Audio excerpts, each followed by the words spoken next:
everybody.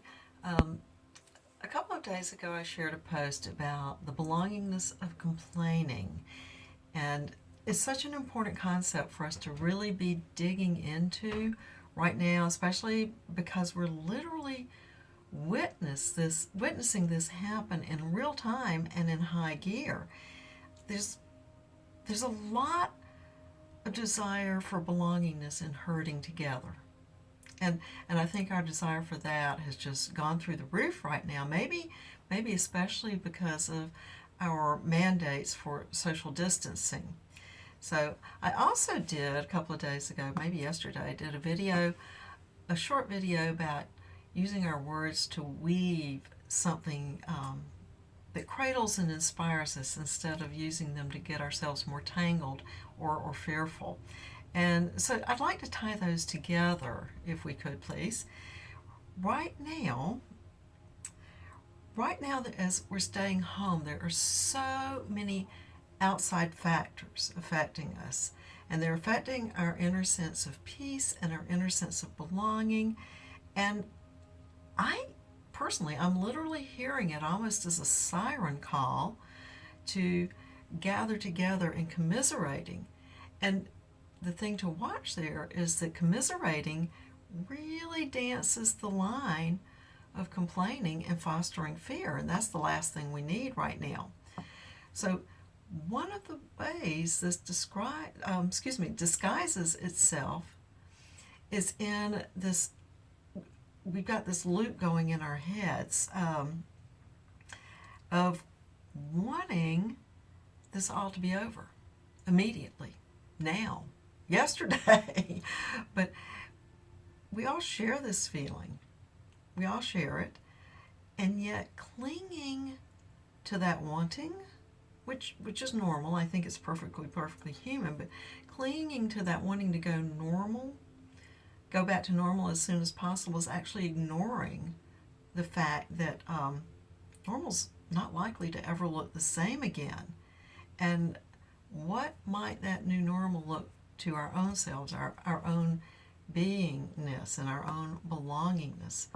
So here's something to consider instead. We are being invited, or maybe pushed, but we're being invited to explore and maybe even meet for the first time our own highest potential. Okay? One of the paths to reaching that potential is through dealing with choices that we haven't made for ourselves, that have been made for us, or maybe even have been imposed on us, and how we navigate those things that we must cope with. We have no choice. We must cope with them, and they're not things we chose. How we manage to do that, think about this. These circumstances are not of our choosing, okay? This is why how we manage to do this is so critical.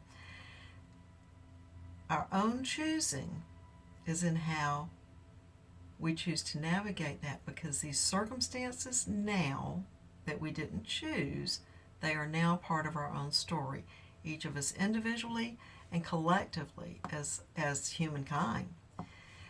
So we can't create any kind of grace by keeping it bottled up inside. When we bottle things up, they just fester.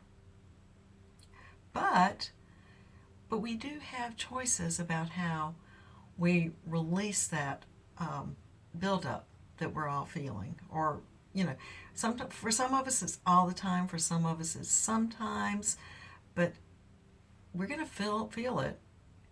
Humans are going to feel this in some way at some time.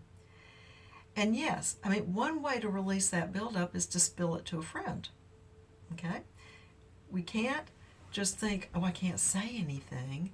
That's an equally poor choice, or an unnurturing choice would be a better way to put it. But here's the key. Spill it and then move on. Don't give in to the temptation, which may be great, of continuing to complain or continuing to talk about the things that you have no control over,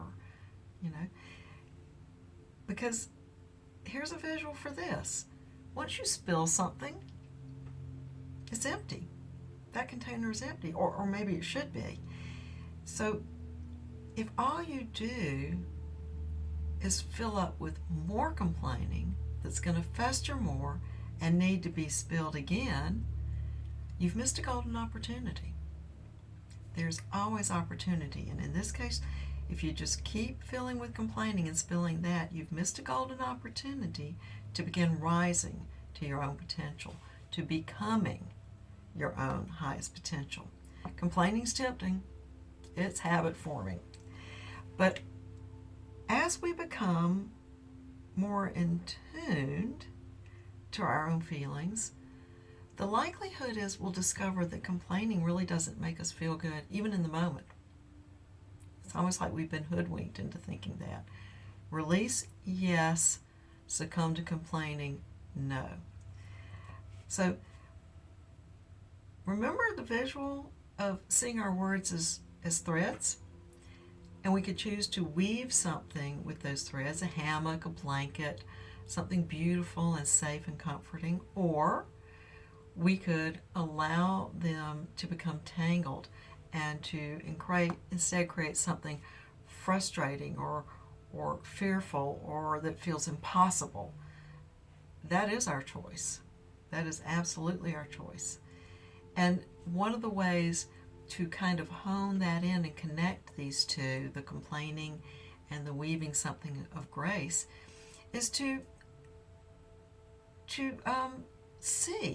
focus on seeing the kind acts of others. There's kindness happening all around. There are people rising to the occasion all around. And maybe even choosing to do a few kind things yourself. Kind acts don't require physical contact. A phone call right now is more precious than ever. It's very kind and it's very, very connecting. So think of this. We're being called to rise to our highest potential. We are being called to weave a strong net of grace with our words and our deeds and our gratitude. We are being called to replace complaining with grace at the individual level.